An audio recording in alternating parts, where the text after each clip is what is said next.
Hello, hello, and welcome to this week's Nonprofit Marketing Mastery Power Session. I am Kelly, the Nonprofit Marketing Nerd, and I am so excited to be able to bring what I think is a super important conversation. I know Liz, our guest, does too.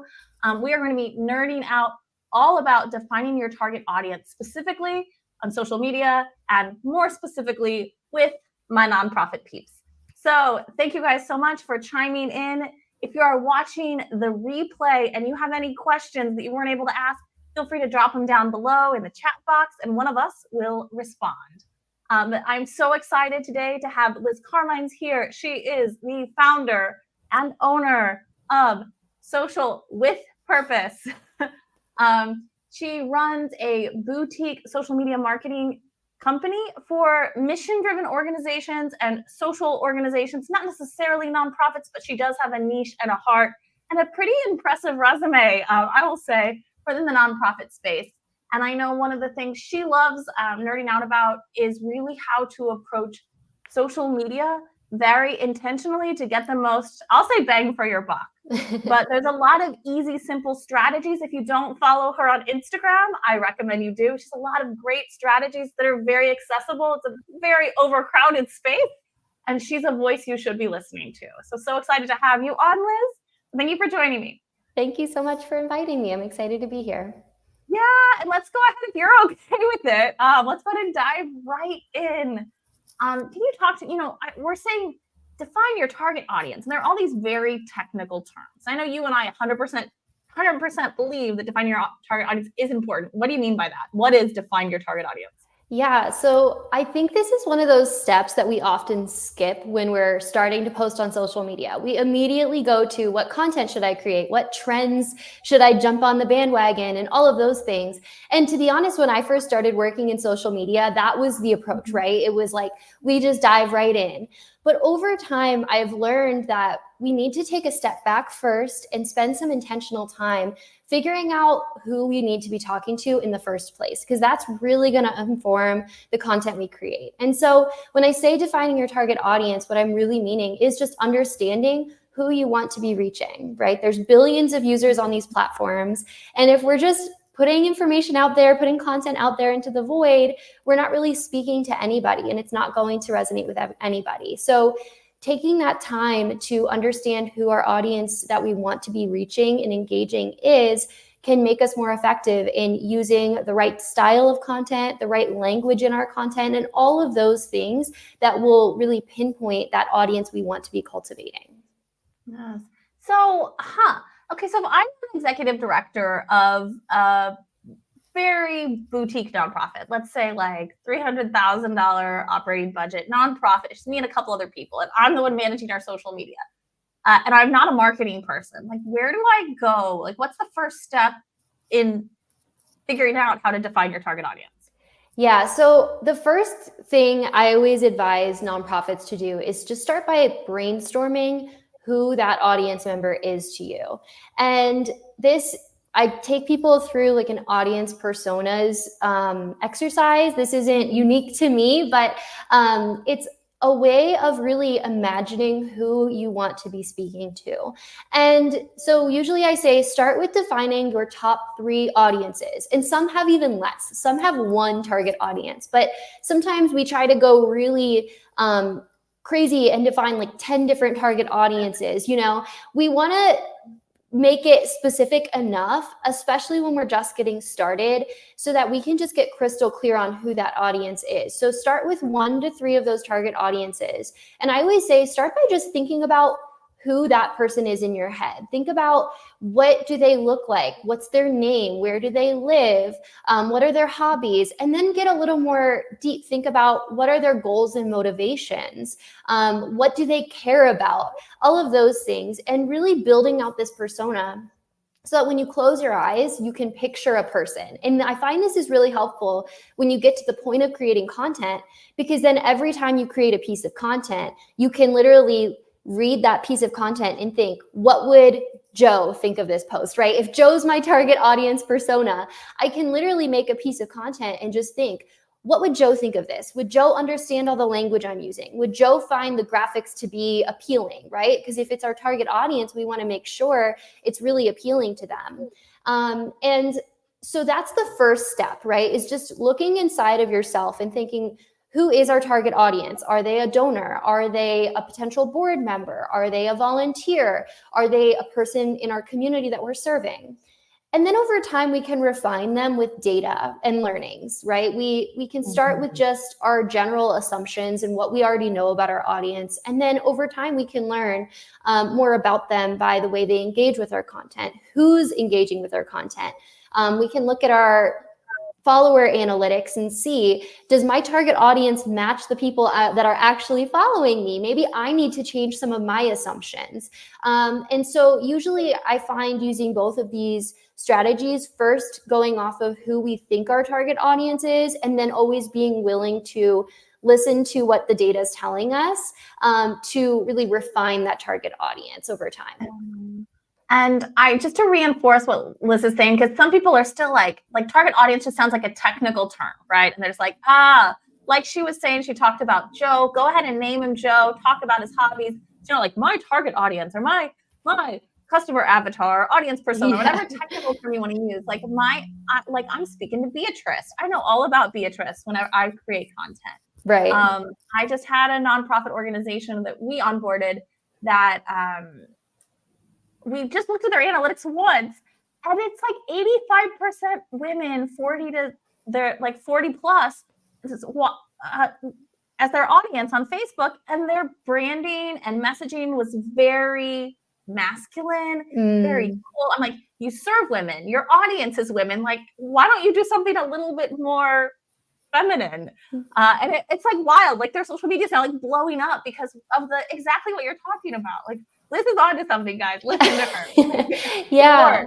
And sometimes I think this works both ways, like these learnings. Sometimes we realize over time that we were maybe wrong about our target audience, and we need to be willing to open our mind that like maybe we thought our donors were X, Y, and Z, right? And then we learn over time that people who are have more of an affinity to our organization actually don't fit in within that box.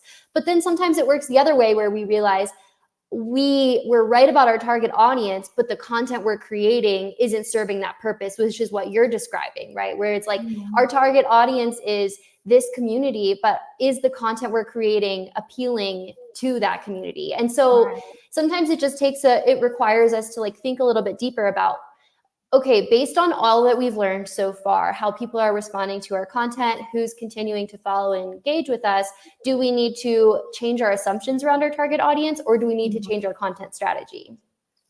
Yeah, or sometimes both. Sometimes it's both. So I know this is something, Liz, that you mentioned right before. Liz and I didn't do a lot of prep, and actually today I'm so excited. This is the first time meeting you. We've been like Instagram friends, I think, for a few months, but it's nice to finally meet you. And it's also nice. I will tell this. I think you and I both feel the same way. We're the same people on our social media as we are interacting, right? I hope so. We're not fake Instagram people. We're like real people. That is the goal. Yeah, it's the goal. So I know for a lot of nonprofit organizations, and we talked about this before, they are so scared to make a wrong decision or to not be talking to the right person that they don't want to define their target audience, right? They're like, no, I have on my Facebook page, I want to talk to clients, staff, customers of this one shop we have, donors, major donors, regular donors, volunteers, there's more people, I'm sure.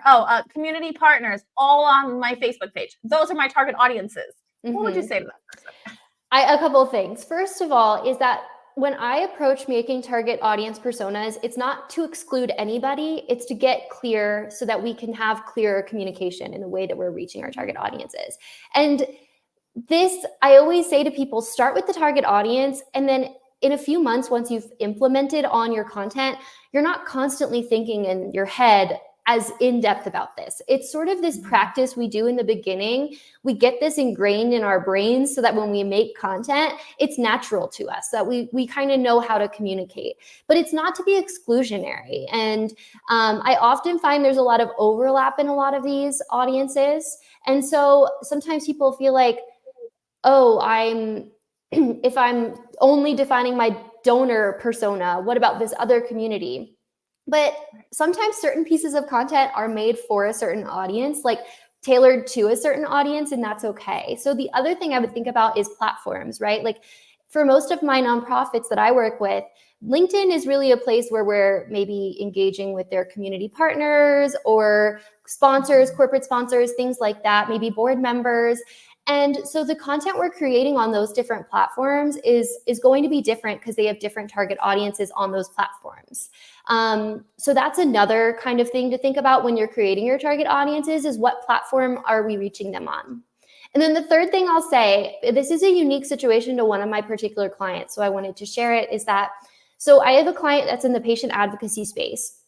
And pretty much all of the content we create on Facebook and Instagram is very much geared towards patients and family members, raising awareness, all of that stuff. And so if you asked me specifically, what content are you creating that's geared towards donors? I would say it's pretty minimal, but that doesn't mean it's not having that impact, because the content we're sharing appeals to donors because it shows how involved we are with the community. It shows the impact on the community. We're telling these amazing stories of the community. And so I always like to say, like, if you're creating good content and you're showing your impact, even if it's kind of geared more towards the audience of people you're serving, because we're doing it for awareness and community building, the donors are watching and they're seeing that and they're like really excited to support that too. So this is where, again, sometimes it's like, we're not trying to exclude anybody. We're just trying to get really clear so that we can be effective, and it can be effective for multiple different audiences if we're strategic about it. Yeah, and I think the development, that's a great point you made, Liz. I think that as a development person, I think that oftentimes, especially uneducated nonprofit people, think doing development and fundraising on social media means putting out a post that says, please donate, and a link to their donate page, right? Like, no. No, like you're educating, I think, exactly, especially you said for your advocacy organization, the fact that you're so active and providing real information that they can see, like they're then donating to support that advocacy, right? That you're clearly doing on social media. Like that's your, it just makes it upsets me every time I hear people say, well, you guys aren't doing fundraising. And then we'll see like an end of year giving campaign with the right social media content that truly informs and attracts the right audience. Like you're like end of year campaign, even if you only post once or twice on social media, just goes crazy because people feel invested in your organization. Yeah, absolutely. But if you're one of those people that's saying to your marketing person in-house or your contractor, we're not doing fundraising because we don't say donate here and link to the, like, that's not how fundraising works. Yeah, for sure. And there are certainly times where you want to make it crystal clear, like where people can go to donate and like how they can donate. And if it's, there's a time and place for that. But I always find that people get it. Like people know what you want them to do. And if you're just creating good content that speaks to their heart and their mind, then they're going to know what to do, and that they want to do it because they felt moved, not because you like made it like a post that just says donate. Yeah. And I will say, and I'm not trying to like sell social purpose. I will say I'm Liz's target audience for one of her clients, and I follow their Instagram page. And I don't think I've ever once seen, it's a membership-based organization. I don't think I've ever once seen like, be a member, click here.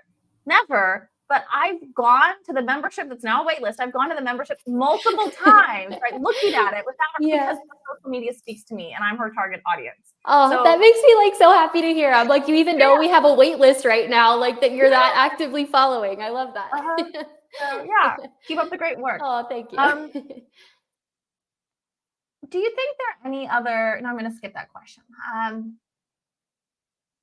So you talked a little bit about diversity in audiences. Can you talk a little bit about where you see nonprofits doing it wrong in terms of like not posting the right content, or maybe talk about isolating audiences where they're isolating their audience? Like, what do you see in the nonprofit space? The biggest thing that comes to mind to me is I always tell my clients, I tell anyone I talk to, treat every piece of content like it's an opportunity to reach somebody new. And it frustrates me when I see people posting content and it feels like there's like this in group that I'm not a part of because I don't know what they're talking about. And right, it's like if you like go to a networking event and you walk up into a conversation and the people just keep talking and they don't say, oh, hi, welcome, join our conversation, you're going to feel really uncomfortable and not feel like you've been invited to talk with them. And there's sometimes that's the case, right? But we don't want to be doing that with social media. And we want everyone who we're reaching to know that this is a space where they're welcomed.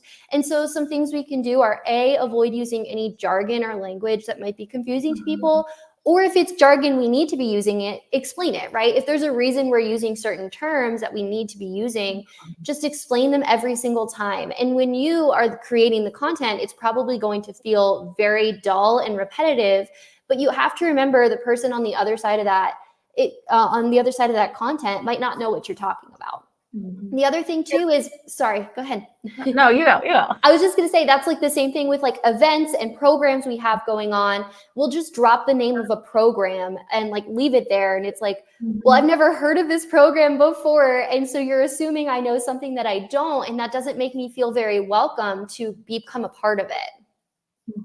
Yeah, I was just going to say, it's so funny because for us, I won't call myself old school, but for us old school nonprofit people, I can remember coaching board members on internal versus external language for like their meet and greets, right? And now in the post-COVID world, and like it's a little bit different, but now it's that what we're talking about on social media, right? This internal versus external and inclusive language. And it's funny that like I still remember the days where these were all in-person coaching sessions, and now in this virtual world, oh, it's too funny. Yeah. Okay. So I'd love to kind of get to know you a little bit more, if that's okay. Sure. Can you share a little bit about like, what do you enjoy about doing social media management for nonprofits and mission-focused organizations? Oh, good question. Yeah. So the reason I started this journey like focused on social media was just because I was working in a nonprofit where I was wearing all the hats, doing all the things. And this was during COVID when everything was shut down, right? And during that time, the organization I was working at, fortunately, was already pretty focused on virtual programming. So it was a pretty seamless transition, but we still found people were really, really needing our support even more because they were so isolated and really looking for community, really looking for that support. And so I just realized at that time how important social media is and that it will continue to be that way even when we're not in lockdown anymore, because this is the world that we live in. And it's so beautiful that, people who might not have been able to find people who look like them before, who share experiences with them before, because of geographic location, now that's not a barrier. Like whatever community you belong to, even if you don't have those people in your local area or you can't find them, you can find them online. And so that's just the reason that I really developed such a love for it, was just seeing how we were building communities already on social media. And honestly, I think a lot of nonprofits are underutilizing social media, but I feel like they should be one of the main places where these communities are being formed on social. So I just really wanted to become a part of this space so that I could help nonprofits to be the catalyst for building those communities on social media. And I still love in-person stuff. I think that's so important, but there's so much good that can come from people building community on social too. Awesome. Well, Liz, I want to thank you so much for your time. Before anyone leaves, I'd like to know a little bit more about kind of where can people find you? And then is there anything people should know about that you have going on right now that they might be able to access and to benefit their nonprofit?